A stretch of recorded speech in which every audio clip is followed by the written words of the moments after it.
On the 4th of May 1911, the beloved pet dog of a famous magician passed away while he was on tour in Edinburgh, Scotland. The man, known as the Great Lafayette, was distraught.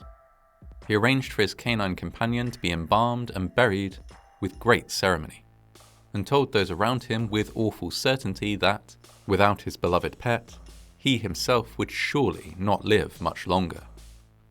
In this case, as it transpired, the Great Lafayette was horrifyingly correct. The man who would go on to become the Great Lafayette was born in Munich in 1871. Sigmund Neuberger started his entertainment career in vaudeville in the United States in 1884. At the time, vaudeville was one of the most popular forms of entertainment in the US, with theatres hosting variety shows with as many as a dozen different performers, who specialised in anything from dance to singing to magic. Sigmund's first act was a demonstration of skillful and dramatic shooting with a bow and arrow. He made a living off it, but did not achieve great fame until later in life. Inspired by Chinese magician Qing Ling Fu, an extremely high-profile performer of the time, he began to incorporate magical effects and conjuring into his routines. Over time, his act grew into something unique. Magic and illusion were important elements in all his shows, but they were mixed with elaborate staging and show-stopping acts of skill. He was particularly known for his ability to disappear from one part of the stage and appear elsewhere, or otherwise to quickly and seamlessly change costumes. One of his most famous acts, for example, was a recreation of the coronation of King Edward VII, in which he played every single part himself. The Great Lafayette's unique acts soon started drawing attention, and he developed a huge following both in America and in the UK. He travelled between the two countries performing sold-out show after sold-out show. The money rolled in, and he found himself living a life of luxury.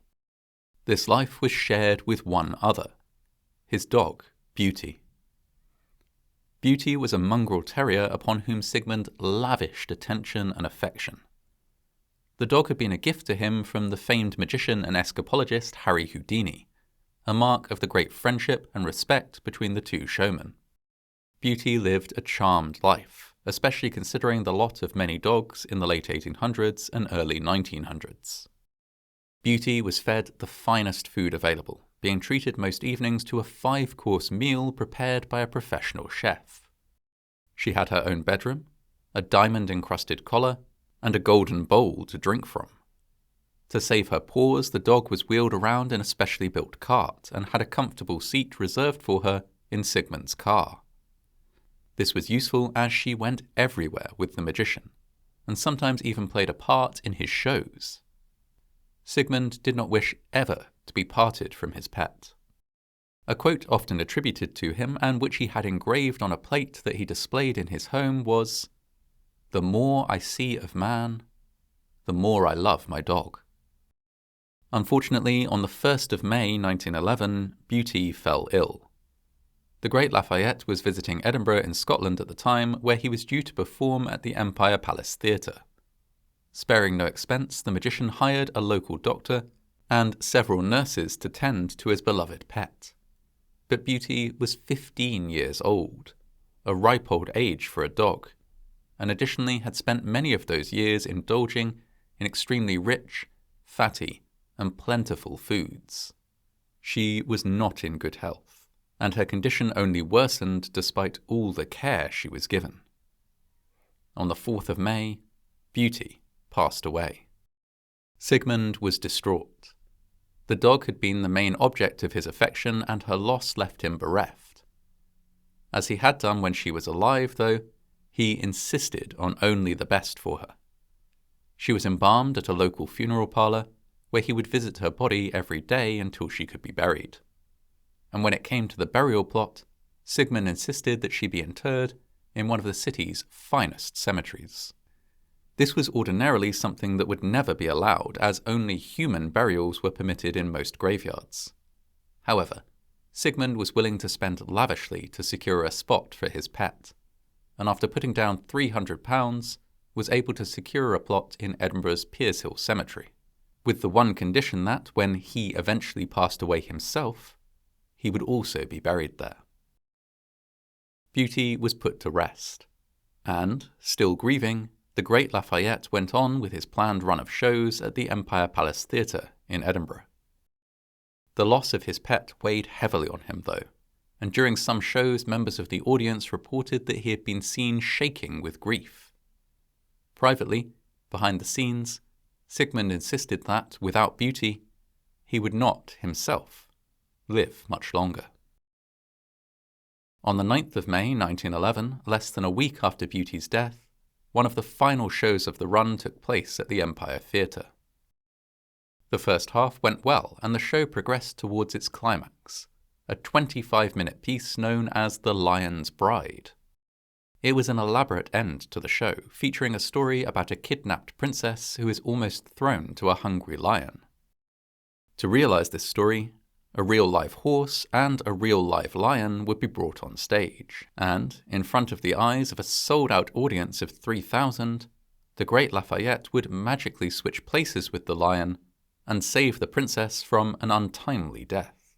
For this spectacle, the stage was decked out with elaborate hangings and many flickering lanterns, as well as multiple other performers in period costume. As the illusion began, however, one lantern set fire to a dangling piece of fabric, creating a plume of flame above the stage. The audience, who expected jaw-dropping special effects and illusions, gasped and applauded, not realizing that this wasn't an intended part of the show. Following many devastating theatre fires throughout history, the Empire Theatre was, of course, equipped with a durable and functioning fire curtain. As the fire spread, this was dropped into place, separating the stage from the audience. Unfortunately, the curtain jammed just a few feet short of the stage floor, leaving a gap.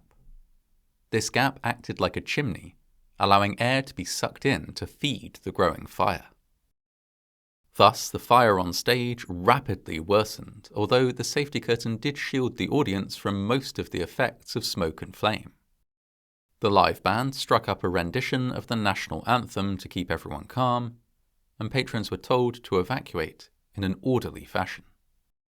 Within minutes, all 3,000 audience members had vacated the theatre. There were no serious injuries and no loss of life amongst the audience.